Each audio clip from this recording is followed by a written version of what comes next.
Radio COREX, les corridors d'exportation de la FCCQ. Votre marché est plus grand que vous ne le pensez.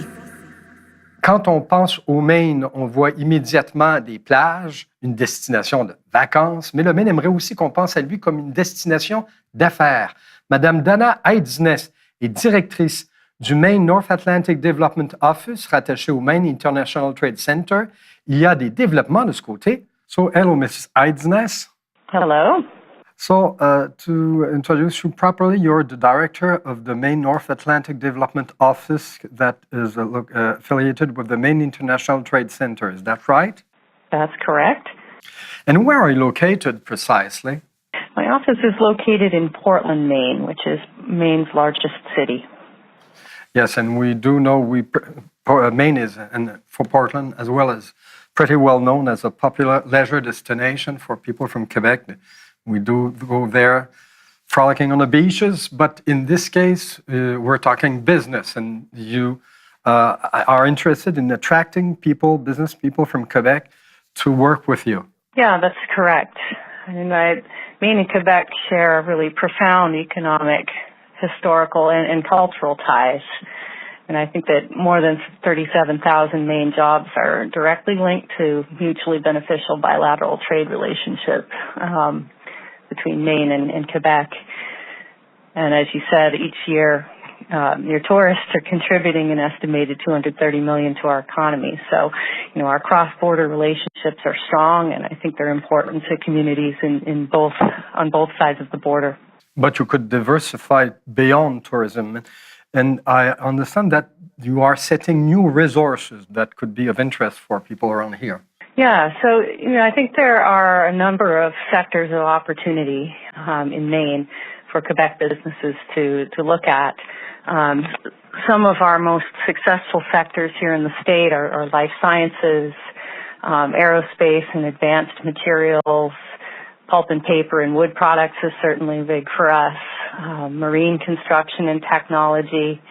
But I can talk about a few things that are exciting in Maine right now.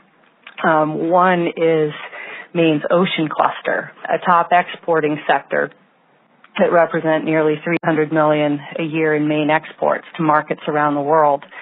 And Maine wants to explore opportunities in seafood byproducts at this point. So, what product development can we facilitate using fish skin, bones, shells, and enzymes from the bellies of fish, for instance? How can we innovate around fish waste? I guess the fish, what you call fish waste is what we use just to put aside, and you think that with the help of new technologies, you could go beyond that.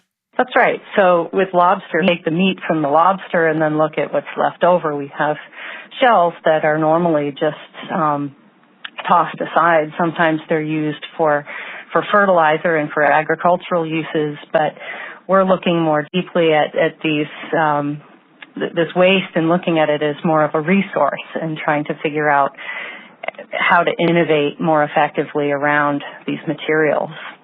And you think people from Quebec could participate in that? I think they could, because I think it will bring in a number of industry sectors. So, we're looking to establish something called the New England Ocean Cluster House.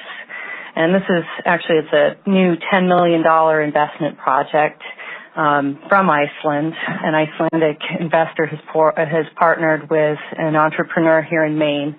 And they're looking to build this ocean cluster house based on Iceland's ocean cluster model. And it's a large incubator development that will be housed on the waterfront in Portland, Maine. And the development will house, I believe, up to 20 businesses with a goal to facilitate commercialization activity around ocean and fisheries resources. So in Iceland, for instance, there's a very successful ocean cluster house. And I think they have almost 60 businesses under one roof at this point. And these businesses are coming from the biotechnology sector, from the cosmetics industry, from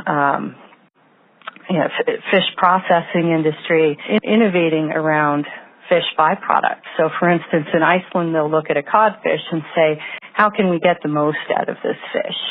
And I actually just visited with a company in Iceland last week that's making a product from enzymes from the intestines of codfish. And they're making about $1,600 US per fish just with the enzymes from the intestines from this fish.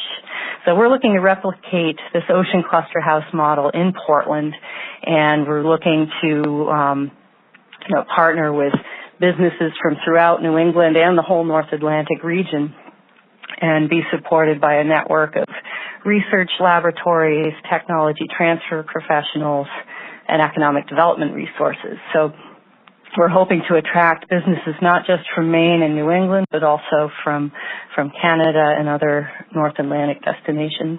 And this is a more traditional sector of activity, fisheries, even if what you're talking about is way different of what we used to know. But first, you also made reference to the aerospace industry, and that we don't think spontaneously of Maine as an aerospace hub. I think where we have the most experience in aerospace is in our advanced materials sector. So in Maine, we make everything from tennis ball fuzz to fabric that can stand up to fire. And we have historic expertise in textile manufacturing that's really led to a transition to advanced materials manufacturing. So, we have this advanced materials and composite sector that's growing. We also have a long history of a machining sector that has served the aerospace industry as well. So you mean that in Quebec it's a strength, of course, the aerospace industry is one of the main force in our industrial sector, and we could join hands, I guess, and there's a lot of subcontractors around here that could probably be interested in taking advantage of your facility down there. Yes, I think so. And, we do have an aerospace association in Maine that could connect Quebec companies with businesses in the state of Maine. I think that a lot of our existing companies probably attend the same trade shows as Quebec businesses do around the world for the aerospace sector. So I think we could look at a number of ways to bring our businesses together. That might be interesting, and probably the next time people will want to visit Old Orchard or Algonquin, we might give them the hint to visit you at the Maine International Trade Center in Portland, Mrs. Eidsness. Well, that would be great. So have a good season. Bye-bye. Au revoir. Thank you. Radio COREX, les corridors d'exportation de la FCCQ. Votre marché est plus grand que vous ne le pensez.